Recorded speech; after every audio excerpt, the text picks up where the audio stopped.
By the time the dust settled on the night of November 8th, 2022, and the votes were all counted, the winning ticket of incumbents Albert Bryan Jr. and Tregenza Roach had secured 55.85% of all votes cast, ensuring their second term in office. That second term officially began this week with a swearing-in ceremony on Monday, January 2nd. Emancipation Gardens on St. Thomas was abuzz as the pair's second inauguration took place. First, Lieutenant Governor Roach swore the oath of office as Bryan looked on proudly, smiling at his second-in-command. Cheers of jubilation and sustained applause punctuated the Lieutenant Governor's final words of the oath and provided the transition to his inaugural address. Much like he did in 2019 when he was first sworn in, Roach recognized the sacrifices of his parents, who chose decades ago to relocate from their homeland in St. Kitts and Nevis to settle in the U.S. Virgin Islands. She and my father had to make this very difficult choice of how to choose between mountains.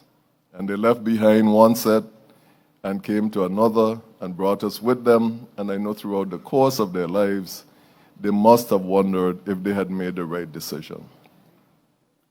But I recall my mother saying to me as a child, just don't dishonor your name or mine, and learn to cherish and appreciate the place where you are now home, and all will be well.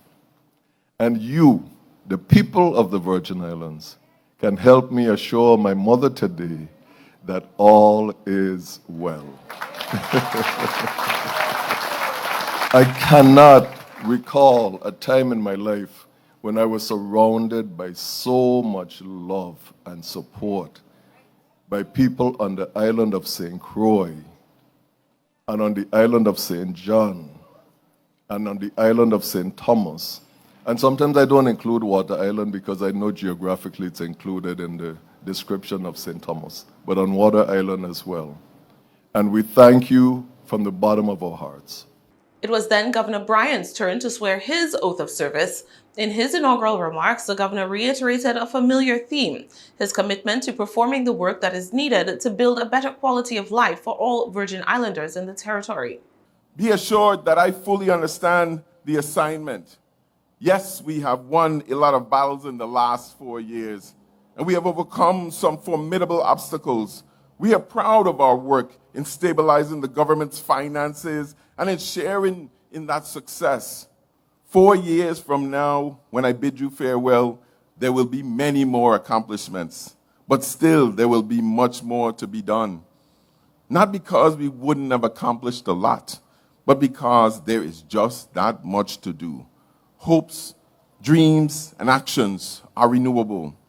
My fellow Virgin Islanders, we must be Mandela brave, Queen Mary brave, David Hamilton Jackson brave, Rothschild Francis brave, Julius C. Sprout brave, because for the next decade, we must make each decision within ourselves, each of us at that decision, to lead, follow, or get the, Cassandra tell me to say, clear the road.